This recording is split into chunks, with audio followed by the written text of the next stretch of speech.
Hello everyone and welcome to today's webinar. My name is Rachel Klein and I'll be your presenter today. Today we are talking about creating a pledge campaign and how to add your pledgers to that pledge campaign once it's been created. So you can get into the pledges section in two different places. So you can go right here in the middle of the screen with the big blue ribbon, or you can go up to the top under accounts and pledges and click on pledges. Both buttons are going to get you to the exact same screen. And it's going to open up this view and enter pledges window. Now there's two tabs here. There's a campaign pledges tab, which it defaults to, and then there's a pledges by giver tab. Today we're really going to focus on the campaign pledges tab, but I do want to point out a couple benefits or options that you can see and utilize in pledges by giver. So when your organization, your church has a pledge campaign, so they have an organized event or account that people are pledging to, even if it's just your general operating or your general fund. You want to organize all of those pledges together on the campaign pledges tab, which we're going to talk about in a minute. But if you have someone who comes to you independently and says, you know, I want to pledge $100 a week for flowers, or I want to pledge $50 a week for ground maintenance, or something that is very unique that isn't a full campaign or full organized pledge drive through the church, you can enter that here on the Pledges by Giver tab. Okay, first thing you'll need to do is actually select the individual, and then you're going to have an empty line item up at the top. And this is where you can input that unique pledge for just that one person. Okay. Pledges by Giver also shows you that person's pledging history. So not only can you enter a unique pledge for just one person, you can at a glance come in and see their pledging history. You can also see in the total given column if they met their pledge or where they fell within their pledge. So Nina isn't a great example. We do see that she previously pledged 3 different times, but there aren't any donations that are actually matching that. If we continue to click through, here's Jack. We can see he also has 3 previous pledges, and then we can see the total given column. He's met or exceeded his pledge because we have the little balloons. Okay, so again, pledges by giver, it's a great place just to get a quick reference on who's pledged what in the past for one specific person, or also, like I said, enter one unique pledge for an individual. Okay.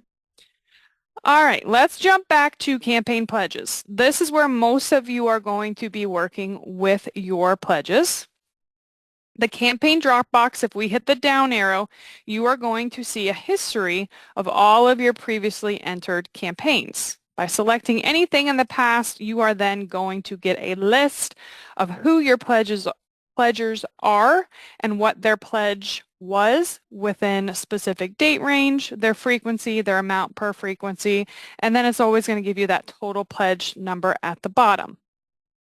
So when we go to create our pledge for 2026, you have 2 different options to create that new campaign. You can choose to copy your campaign. Now what that will do, I'm going to switch to 2025. It will take every single pledge that you currently have, and by clicking the copy campaign button, it's then going to take all of your pledgers and their total pledged amounts with their amount per frequency and their frequency, and it's going to allow you to specify the date range that you want. So it's literally going to make a copy of everything you see down here and allow you to change the date. So push them to 2026. A lot of people I talk to do this, especially if they have typically the same pledgers or possibly the same pledgers and the same amounts. Copy campaign is a really great option. Once you copy the campaign, you can at that point go in and update the individual line items if people increase, decrease their pledge, or don't pledge. You can remove them or you can add new people to it. Now, some people love the copy campaign option, which I'll show you here in a minute.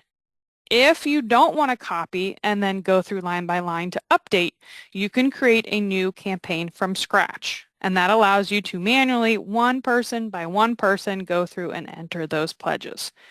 One way isn't better than the other. It's just different, two different approaches. My brain, I want to start from a blank slate. I want to physically have my pledge cards and I want to go person by person and put them in. Some people I talk to, they are happy to copy, update each unique person if they need to. It's completely up to you which option you choose. Let me show you the copy campaign option first. So I've selected the campaign that I want to copy. So this is going to be my 2025 pledge campaign. The account is general fund. Start date and end date are for 2025. All I'm going to do is hit copy campaign.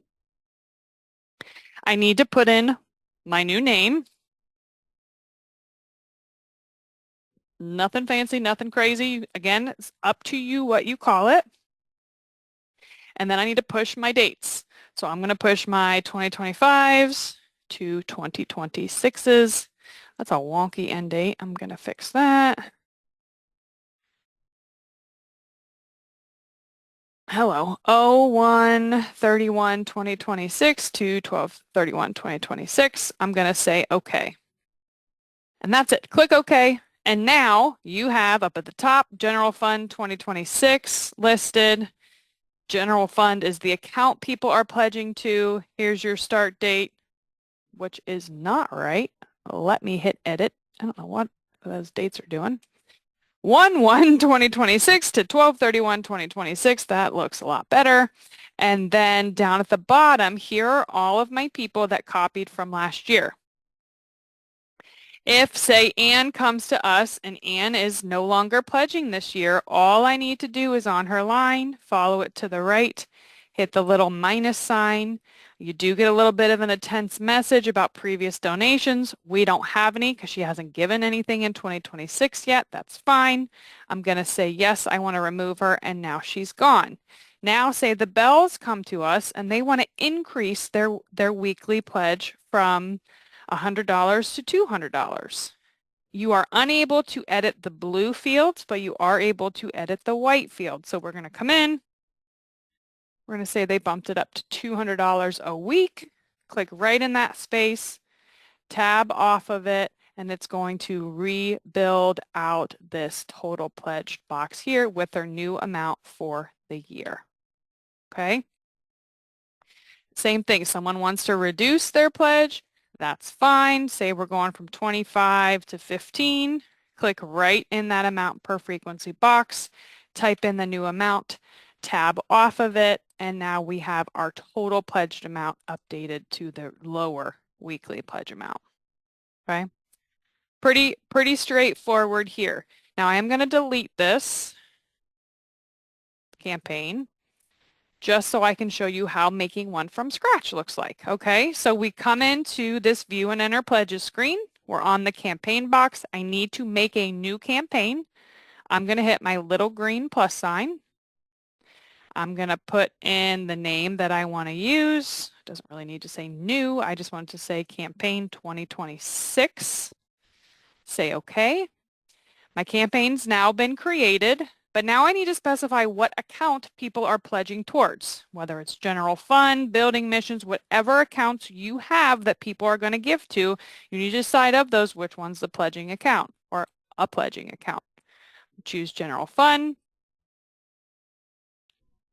Date fields are always going to default to current year. I'm going to push those out to next year. This amount default and frequency default fields, they are optional.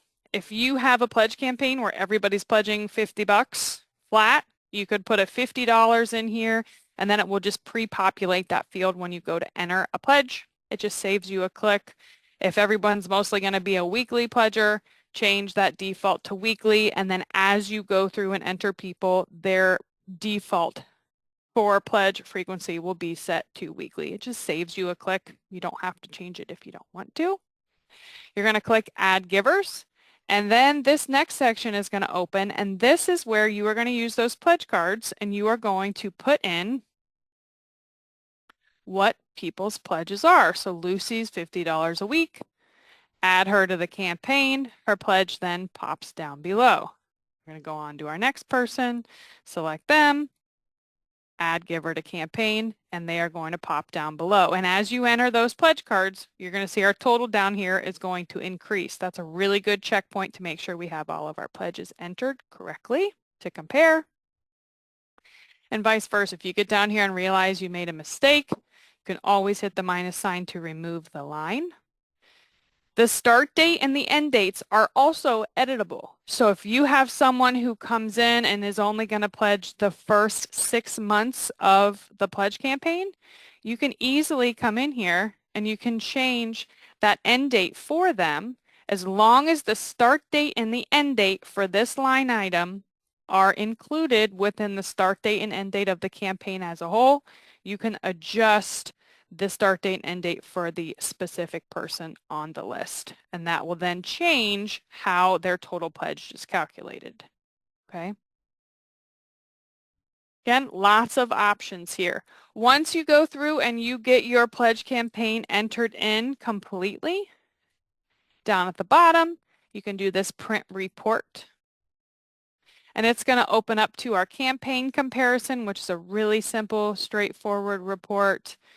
You can adjust who's all included. If you have donations individuals that you want included and donations group givers, you can check those boxes.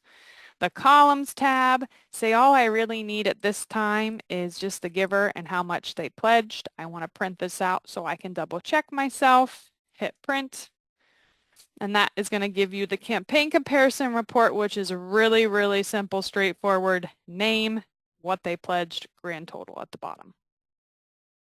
It'll also give you a count too, which is helpful. So if you know I have 50 pledge cards I need to put in, your count down at the bottom's at 50. Your total pledged amount matches what you calculated before you entered. You have everybody in, you're good to go.